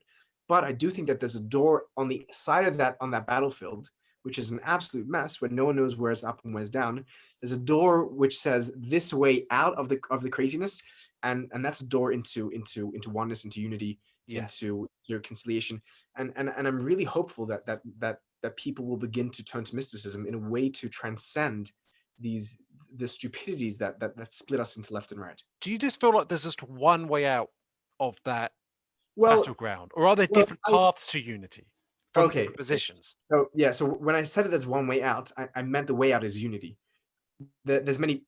So I was talking about the goal. There are many. There are obviously many paths that you need. I don't, and I'm not here to say that any path is better than any other. That would be Right. very disunitive, Do you right? think you could outline what the different approaches might be to get there? Yeah, yeah. So I would break the approaches um, down basically into two like larger categories, and then within those two, I would break them up further. So I think the two large categories would be, one is traditional religious approaches, so unity and mysticism embedded within the structure of an organized religion, and that could be Jewish mysticism, Christian mysticism, Islamic mysticism, Hindu mysticism, Buddha mysticism, whatever it is. It's like an old, very old practice that has really a long, rich tradition and history. That's one way. And another traditional way is perhaps like going into old philosophies. Some could get into Hermeticism, get into Gnosticism, get into Neoplatonism, anything that has a really old, long lineage, and they could continue to learn from the wisdom of the ages and take those paths to unity pretty easily. The other way, I think, and that's emerging now, which is very fascinating, is a way which is sort of detached from history with kind of nods and looking back to history, which is like a very modern, there's like a scientific mysticism which is emerging, which is like a nature mysticism, a quantum mysticism, a Gaia mysticism, an evolutionary mysticism, um, and and I think and that's done in a way that's not religious in the traditional sense, but it's still filled with the sacrality and with awe and with all the flavor of religion, but it's done without the traditional structures and the traditional hierarchies and the things which people find very, very unappealing. And I think that's another element of mysticism, and that's perhaps something that we see more in New Age mysticism and in more maybe woke mysticisms. And I'm not talking about these two categories as if they don't overlap. There's huge overlap between the two of them. But if we were trying to draw kind of general pictures, I would say that's how I would divide up the playing field. Right. So there's two main categories. You could say that there's traditional mysticism and there's contemporary mysticism. If those, Yeah. those Although certainly mysticism, traditional mysticism is certainly different from traditional um exoteric. Oh, 100%. Yeah, 100%. Yeah, I think the exoteric forms are really just the cases, the husks, the shells, the Okay. content. So those in an exoteric philosophy, like Yeah. typical Christians, Catholics, or Sunni Muslims, or what have you, who don't really, they might not actually have a unity consciousness necessarily, because they might, the actual distortions of their religion might actually make it more difficult. Yeah, no, they How definitely do. Yeah. can they find a way to a more the benefits of mystical tradition? Yeah, so I think the simplest way is not for these people to give up their religion, is actually just to turn to the geniuses within their own traditions that have discovered and explained and expounded and taught about and poetized about the unity within the tradition. And there's not a tradition in the world that does not have this. You can be a Protestant, a Catholic, a Shiite, a Sunni, a Druze, a Baha'i, like a Yazidi. There's in every tradition you're going to find these gems, these guideposts, these giants of the spirit, the men and women who pointed to the one, who embodied the one, who lived the one. And my advice is always, my advice is never first look in someone else's tradition. If you're a Jew, dive headfirst into Jewish mysticism, into Kabbalah and Chassidut. If you're a Protestant, dive into William James, into the Quakers, into James Fox, into George Fox, and so the incredible. If you're a Catholic, there's Teresa of Avila and Saint John of the Cross and Meister Eckhart, and like just an endless litany of incredible mystics. If you're a Muslim, you have Ibn Arabi, and you have you have Rumi, and you have Al-Hallaj and Al-Ghazali, and every tradition has them. Just find who these people are. Find your friends in the tradition who will take you to the one. Right, that's a very good answer, because I had hints of that sort of solution or answer, but I hadn't really properly found it, because I was wondering, like, because I know how those on, let's say, the left might actually find spirituality, and I'm actually glad for it, because they're probably and many of them are probably suffering a lot from the atheistic perspective, because that's more something that you get on the left than the right, I Yeah. would say. Yeah. And that's unfortunate, because without, I mean, it's horrible to have no meaning and purpose to your life and just be Yeah, of course. lost in that darkness. Yeah. Right.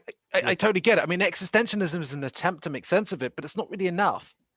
I think someone who's let's say someone who's deep in like an atheistic left paradigm, and religion is not going to work for them. They're not going to be able to go there via an established religion. There are other ways, and ways that are becoming increasingly popular. I mean, people can begin to slow down, meditate, breathe, pay attention to your breathing. People can embrace, can find unity in dance, in modern ritual, in love, in sex. People can, when done right, people can embrace unity. Not that I'm here to advocate any illicit use of chemicals that are made illegal by governments, but psychedelics are becoming a huge way for people to discover Yeah. unity. That don't need any belief in God. They don't need any priest and rabbi or monk. Well, I It's don't just, know. I feel like if you take DMT, you're more likely to become mystical and so embrace the spiritual side of it. it has to be. I will caution that it has to be done. That the work has to be put in. If you're just popping Yeah. pills for fun, you're going to have a really great time, but you're going to be as narcissistic and as selfish as when you come down.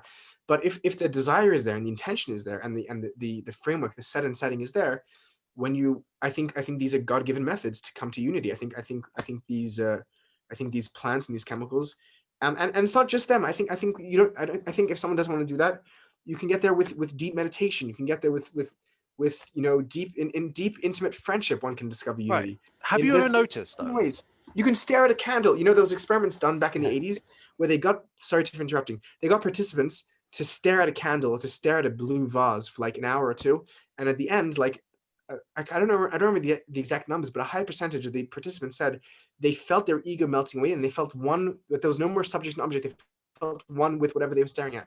It's like, it's a very, the brain, it's there for, it's, once William James wrote a book called The Varieties of Religious Experience, which I recommend everyone reading, From the Skeptic to the Believer. And James writes that the boundaries that separate ordinary consciousness, ego consciousness, separate consciousness, from the consciousness that's all embracing, from the alternative states of being that we can encompass, is separated by the thinnest veil.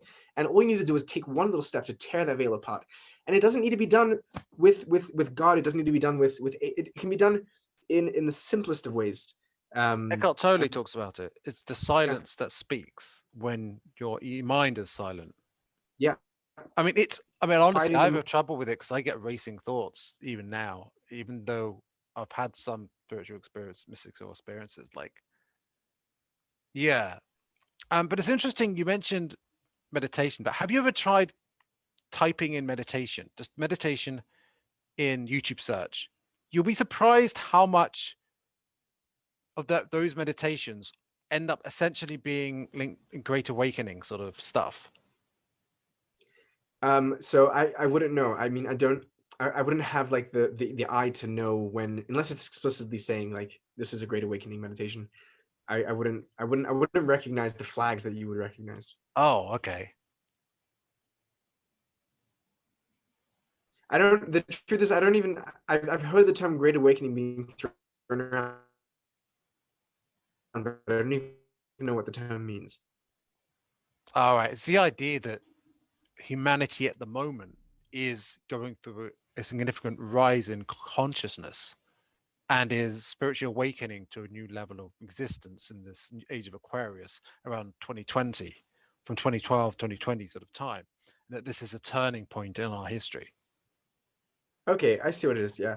So it's kind of a modern millenarial, or like a end of days, like a sort of Yeah, it's eschatological. like an end of days, but it's also the beginning of new days. So Yeah, yeah. And I mean, so the idea of like a messianic epoch is an idea which is almost as old as religion itself, right? The idea that there will come a time when humanity transcends and when we able to learn to live in love and peace. I mean, this is Yeah. like an idea which is old as religion. Um, I think that the mystics, to maybe get a little cheeky here, I think that the mystics do something interesting, which is that so the mystics fundamentally, like programmatically, are like their job description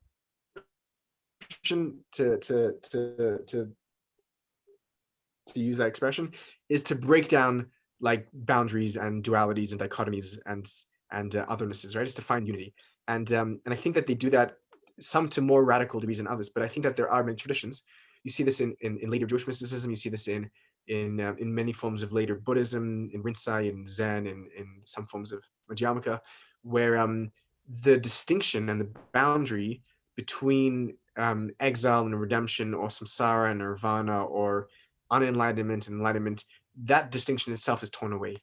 And the line which they say is that yeah, either that there's no difference between enlightenment and non-enlightenment, that like being as it is already, like is already isness, or they'll say that like the only nirvana is realizing that there's no difference between samsara and nirvana, or some sort of play on the words like that. In Right. Jewish mysticism, they'll But talk about that how, realization changes you, even if you realize that yes, how you were there the whole time. yes, yeah, well, yeah, Because you were there, but were you there in the same way?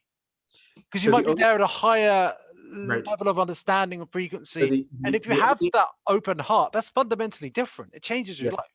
Yeah, so the irony is, like you said, the only difference is knowing that that was the reality all along, but that knowing changes everything in a way that Kind of like changes. knowing that you don't know, or maybe, Yes, yeah, that too. or not trying to change the outcome, but knowing it's about the process, Embracing the reality. Yeah, or that you're going to die. And the more you embrace that you're going to die, the more you appreciate life.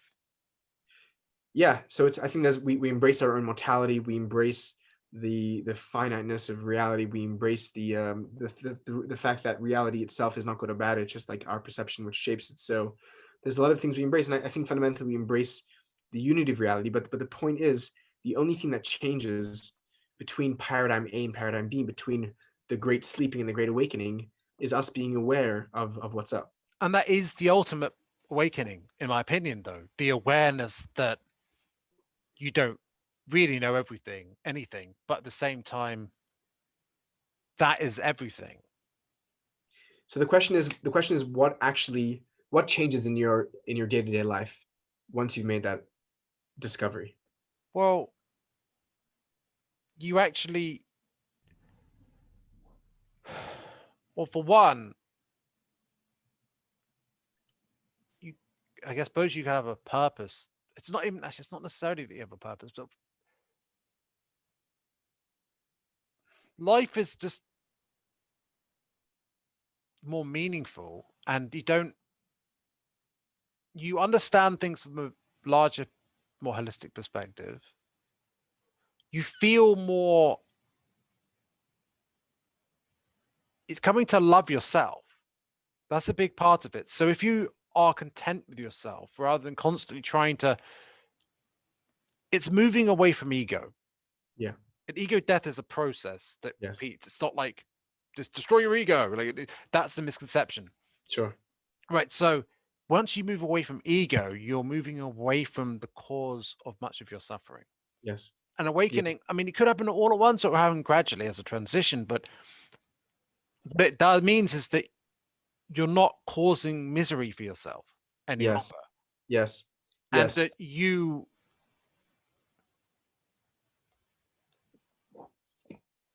in a sense, the love of yourself enables you to love others. And it's just, you love the divine part of yourself. There's a divine spark within us, and it's most activated when we realize this. And it means that we find a purpose for ourselves to help others rather than thinking about ourselves. We're no longer Yes. so selfish, Yes. because the ego makes us very selfish a lot of the time, even if, yeah. So you want to contribute to society or your fellow humanity in some way. Typically, when you have an open heart, because it means you have more empathy Yeah. activated. Yeah. And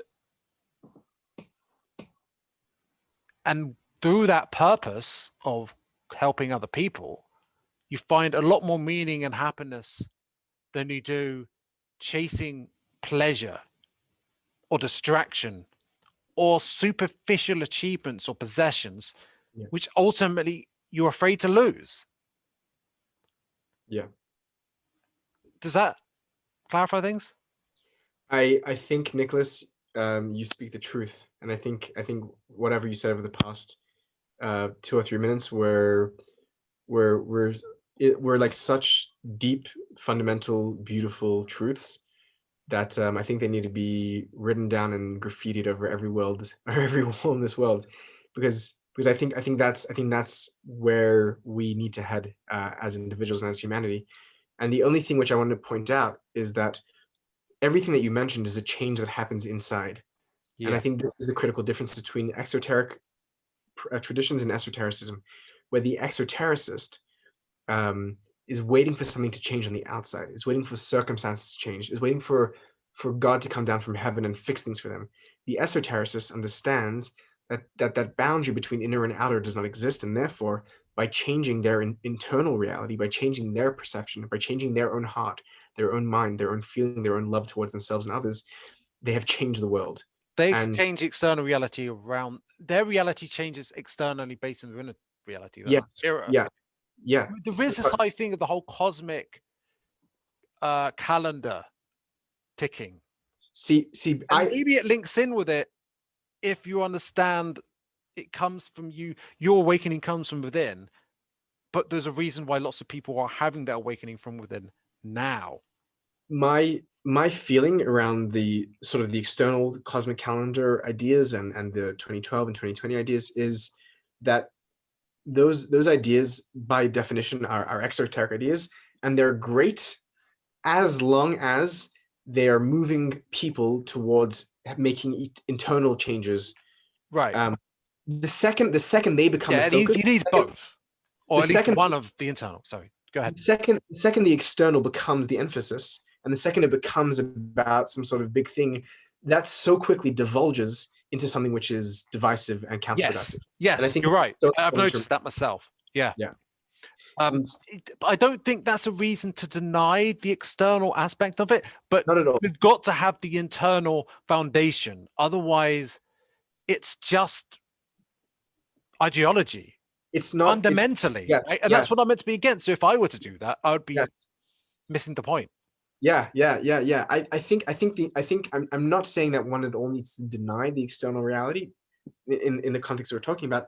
I think what it means is one has to have such a strong commitment to the priority of the internal change over the external, that there's no possibility of the exoteric reality usurping the reality entirely. Right. And it's almost an ego. It's what the ego does Yeah. because you don't take responsibility Yes. for it when there's external thing going on. And it's like almost another thing for it to mentally possess. Yes. Yes. Yes. It's incredible how quickly forms of truth or forms of religion or forms of God that are so close to the real internal truth are so quickly flipped by ego and become idolatrous and become divisive and become Yeah. hateful. It's incredible how slippery that is. Is that why the icons were the was it iconoclasts Yeah. were so anti-icons? It's just they Yeah. felt that people were missing their own the fundamental spirituality. Yeah. Yeah. So in the Bible, let's say, in the Hebrew scriptures, if probably the most repeated commandment in the Bible, the most committed like negative commandment, is to not serve idols, is to break idols. And the constant challenge is, see, this is the thing. People think that they know what an idol is. An idol is a little stone or wooden figure, like figurature in the shape of some sort of human that represents some sort of deity. That's an idol, right? What people don't realize is that idols are so much more subtle than that, to the extent that, like, the obvious things, like our money becomes an idol, our Yeah. ego becomes an idol, our desire for possession becomes an idol, our status becomes an idol. Those are modern idols. But then there's also theological idols. The way that we see God if that image of God, to separate ourselves from others, to hate others, to hurt others, that God is an idol. God, your God itself could be an idol, which is so, it's so, what's the word I'm looking for? It's so slippery. It's so tricky. It's fundamentally linked to the ego. It's linked to ego. It's linked to separation. It's linked to Attachment. me wanting to attachment. It's linked to all things that we know at the core of our being are things that need to be worked to be undone. This brings me back to the why aliens thing. It's not so much why aliens, but there is something I've noticed with some people into the Great Awakening or the Law of One sort of stuff. Some people, when there are videos on YouTube of, for example, people channeling aliens who are apparently here to give us advice at this time of awakening. Now, for example, you might have, I don't know if you've heard of it, but it's talk about like the Palladians or Arcturians or whatever, and you might even see a picture of an alien as someone's channeling on the video. It's really, from someone external to it, it's like, what is this? This is crazy, right? And I understand. From my perspective, I'd say that there is a potential danger. People are like, the aliens will save us. Like, well, you save you.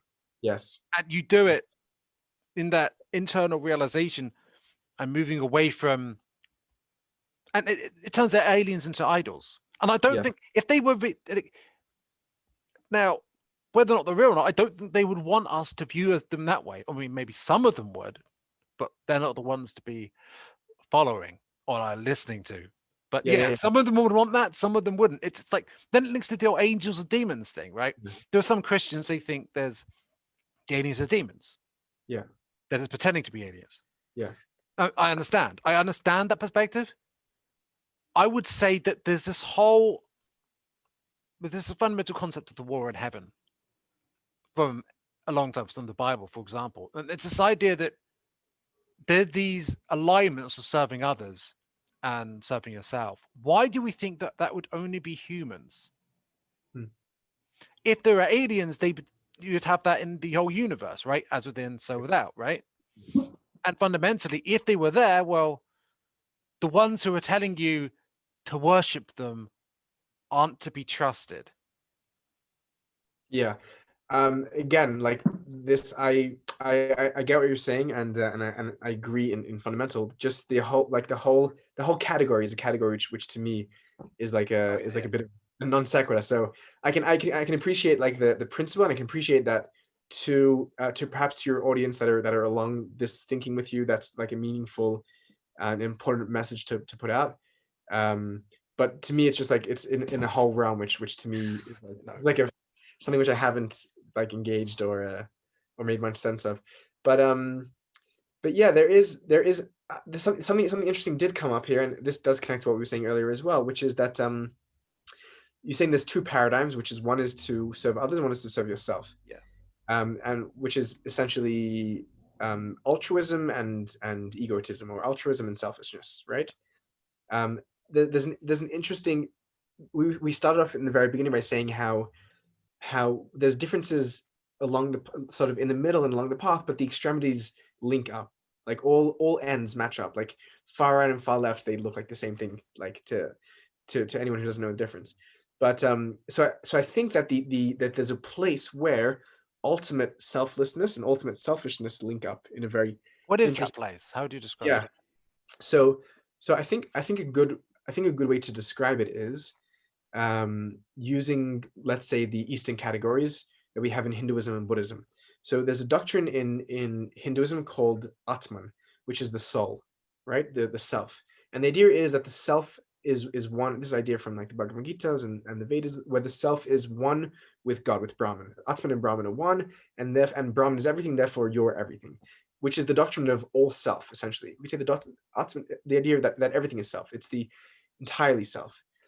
Which means that there's nothing outside of me. So when I treat anyone else in the street, I would treat them as if they are me, because they are me, right? There's nothing other than I. Right. And then there's the Buddhist idea, which is the diametrical opposite, which is the other side of the coin, which is anatman, which means the non-self. The idea that there's no self at all. that I'm not a self. There's just everything is spontaneously arising, and there's no me, there's no you, there's no nothing, and all we can do is interact with this non-selfness with compassion and with love. Because there's no need to hold on to anything, there's no need to possess anything, there's no ego, there's nothing, and that's all done away with Anatman. And I think what happens is, I think this is a case which was made by David Loy, who's a scholar of Hinduism and Buddhism. He argues that they both come from the same experience. The human experiences a process of an ego death. They experience the dissolution, the breaking down of the boundaries between self and object. And it can be interpreted in one of two ways. When those boundaries fall down, either what we thought was self spills over to encapsulate all of reality, right? Or when those boundaries break down, the self just collapses in on itself and it disappears, which is what happens according to Buddhism when you try and examine the self. Depends what you call the self. Is the self the ego, or is the self something other than the ego? That's our soul, So, say. so I think that the ego and self is the only difference between the ego and self is the ego is the sense of self separate from other things. Self is sense of self in connection, relation, and unity with other things. I think that's the only difference. That's all the difference. There's a reason why I feel like the service to self approach, even if they recognize reincarnation, because they view themselves as separate, they cling very much to their life. So even if they're religious, they're like in spiritual in some way. They view themselves like, if you're a pharaoh, like you view yourself as like holy, you think other people should worship you, you'd be like, my power, my things, this is me, like, so they should worship me, sort of thing. No, I hear and get what you're saying. What I'm saying is that even in that perspective, which is portrayed on the negative side of things, there's still an element there that is sort of the spark of purity. In a sense, it is. When I say negative, it's not bad, it's just the opposite of the positive. It's not like the darkness and light are both fundamental parts of reality. No, I don't mean negative as in bad. Saying it's something, as in the inverse of positive. But what I was meaning to say was that in the place of absolute self, where there's nothing other than self, then selfishness becomes indistinguishable phenomenologically and practically from selflessness. Is that a point that makes sense? It's all one ultimately.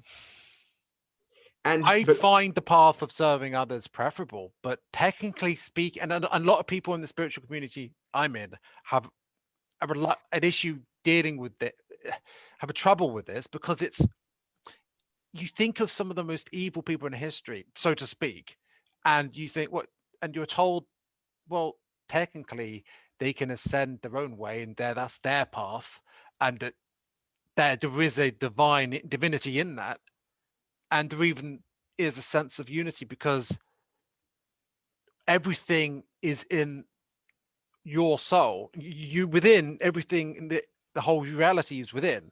So in a sense, you can just worship yourself, and in a sense worship everything. And they see that, but they see it as like, but all these terrible things, they see all the suffering and all these dark rituals done by people like Epstein, and they see all these throughout history, all this devastating stuff, but people are doing largely for power and self-service.